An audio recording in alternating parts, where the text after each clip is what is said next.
Hello everyone, जितने भी छात्र छात्राएं क्लास 11th का एनुअल एग्जाम देने वाले हैं यानी कि 15 मार्च को, ठीक है।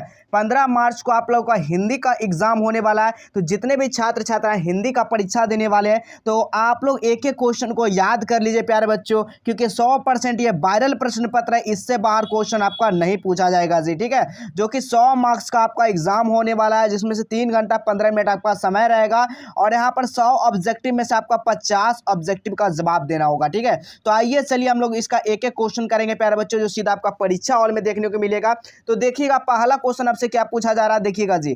पहला क्वेश्चन आपसे पूछा जा रहा है कि महादेवी वर्मा जो है ना, महादेवी वर्मा का किस वाद से संबंध था। तो याद रखिएगा इसका जो वाद था ना, वो छायावाद से संबंध था जी। ऑप्शन नंबर यहाँ पर सी बिल्कुल राइट आंसर हो जाएंगे, ठीक है। अगला क्वेश्चन देखिएगा, गौरा किसका नाम था जी। गौरा जो है ना किसका नाम था, तो याद रखिए गौरा एक बछिया का नाम था, यानी कि ऑप्शन नंबर यहाँ पर सी बिल्कुल राइट आंसर हो जाएंगे, ठीक है। और ये भी बताएंगे इसका ओरिजिनल प्रश्न पत्र का सब्जेक्टिव और ऑब्जेक्टिव कहाँ से आप लोग देख पाएंगे और कहां से प्रश्न पत्र को डाउनलोड कर पाएंगे, सब कुछ इस क्लास में बताएंगे। पहले इस क्लास को पूरा जरूर देखिएगा, उसके बाद आपको बताएंगे कहां से कैसे पेपर को डाउनलोड कर सकते हैं। चलिए अगला क्वेश्चन कराइए। अगला क्वेश्चन है, गौरा किसके घर आई थी जी। तो गौरा जो है ना किसके घर आई थी, तो बहन के घर से आई थी। ऑप्शन नंबर यहाँ पर ए बिल्कुल राइट आंसर हो जाएगा, ठीक है। चलिए अगला क्वेश्चन देखिएगा। अगला क्वेश्चन करा, मंगर पाठ के लेखक निम्नलिखित में से कौन है। देखिएगा मंगर पाठ का बात किया जा रहा था हमारा क्या, राम वृक्ष बेनुपुरी हो जाएगा। क्या हो जाएगा, राम वृक्ष बेनुपुरी। ऑप्शन नंबर यहाँ पर डी बिल्कुल राइट आंसर हो जाएगा। चलिए अगला क्वेश्चन देखिएगा, मंगर की पत्नी का क्या नाम था। तो मंगर का पत्नी का बात किया जा रहा है तो भकोलिया नाम था। ऑप्शन नंबर यहाँ पर सी बिल्कुल राइट आंसर हो जाएगा। मंगर किस रंग का था जी। तो याद रखिएगा मंगर जो था ना, वो आपका काला कल उठाया एक लड़का था, ठीक है। अगला क्वेश्चन है, पंच परमेश्वर पाठ में कौन सी विद्या है जी। तो बिल्कुल याद रखिएगा पंच परमेश्वर एक कहानी है जी। ऑप्शन नंबर यहाँ पर डी बिल्कुल राइट आंसर होगा। अगला क्वेश्चन देखिएगा, अगलू चौधरी के गुरु का नाम था। अगलू चौधरी के गुरु का क्या नाम था जी। तो याद रखिएगा जुमराती था। अगला क्वेश्चन है, पंच परमेश्वर प्रेमचंद की कब की कहानी है। ये कब की कहानी है, तो आरंभ की कहानी है। अगला क्वेश्चन देखिएगा, प्रेमचंद का जन्म कहाँ हुआ था बाबू। तो याद रखिएगा लम्ही बनारस में हुआ था। ऑप्शन नंबर यहाँ पर डी बिल्कुल राइट आंसर हो जाएगा। चलिए अगला क्वेश्चन देखिएगा, महादेवी वर्मा का जन्म कब हुआ था बाबू। तो याद रखिएगा महादेवी वर्मा का जन्म 1907 ईस्वी में हुआ था। अगला क्वेश्चन है, रविंद्रनाथ ठाकुर को किस पुस्तक का नोबेल पुरस्कार मिला।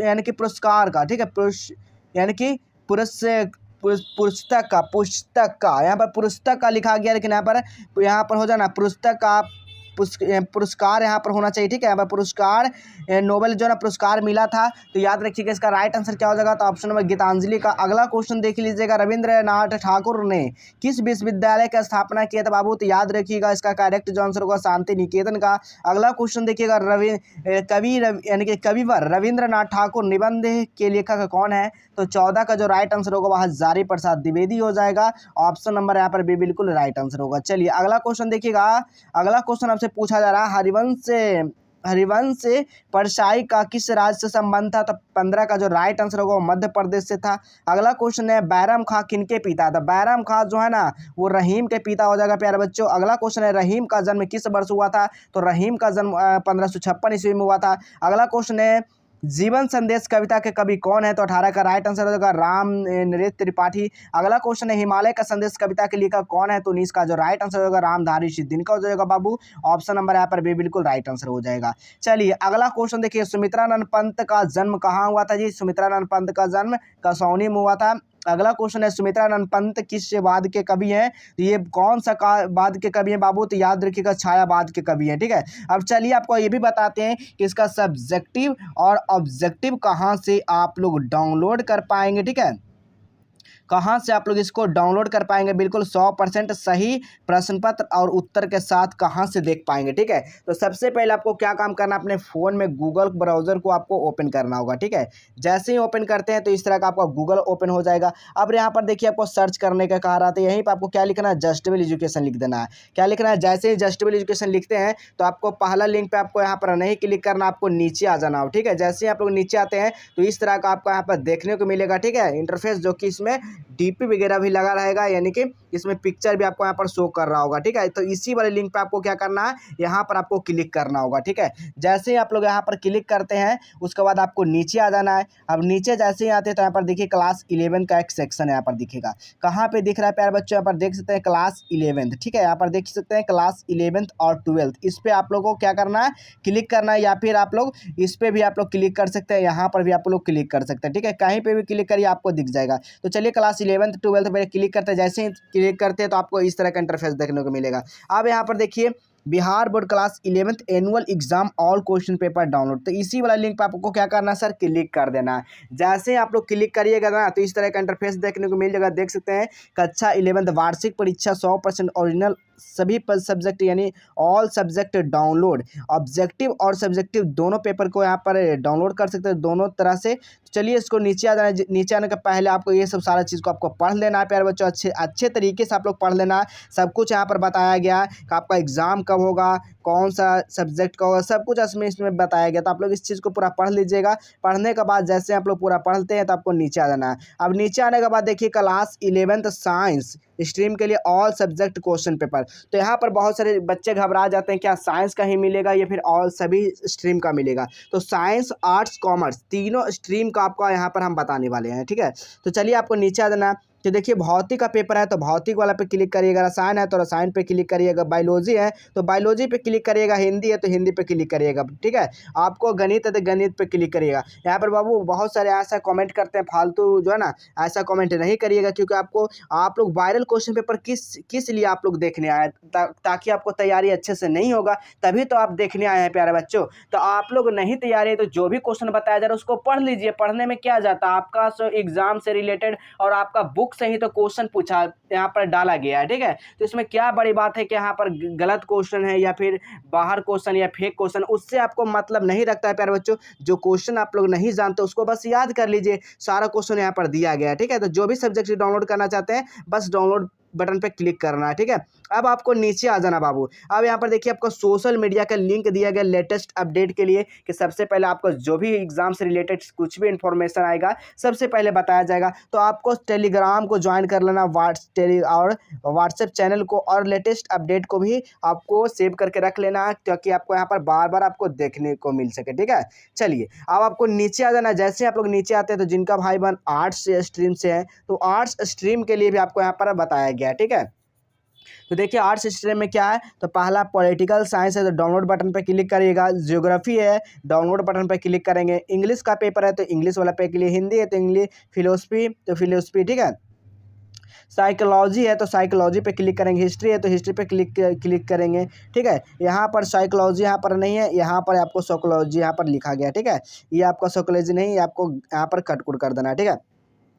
चलिए आपको नीचे आ जाना। नीचे आने के बाद देखिएगा class 11th commerce all subject. अब यहाँ पर देखिए कॉमर्स के लिए एंट्रेंस यानी कि एंटरप्रेन्योरशिप है, ठीक है। यहाँ पर अकाउंटेंसी है, फिर बिजनेस स्टडी, फिर एग्रीकल्चर, फिर आपका इंग्लिश का पेपर है, फिर आपका हिंदी का पेपर है। आप लोग एप्लीकेशन को डाउनलोड करना चाहते हैं, जस्टेबल एजुकेशन का एप्लीकेशन, तो आप लोग डाउनलोड कर लीजिएगा जरूर सभी विद्यार्थी, ठीक है। वहाँ से बेहतर तैयारी हो जाएगा। और कक्षा 12th के लिए भी बेस्ट नोट्स रहेगा, हिंदी और इंग्लिश मीडियम दोनों में, ठीक है। हिंदी और इंग्लिश मीडियम में दोनों में आपको वहाँ पर मिलने वाला नोट्स है, ठीक है। काफ़ी कम प्राइस में, मात्र 499 में, ठीक है, सभी सब्जेक्ट का। तो वहाँ से आप लोग डाउनलोड कर लीजिएगा। तो यहाँ पर इसी चीज़ सभी कुछ दिया गया, तो आप लोग यहाँ से आकर सब कुछ देख सकते हैं प्यारे बच्चों, ठीक है। चलिए हम लोग अगला क्वेश्चन की ओर चलते हैं।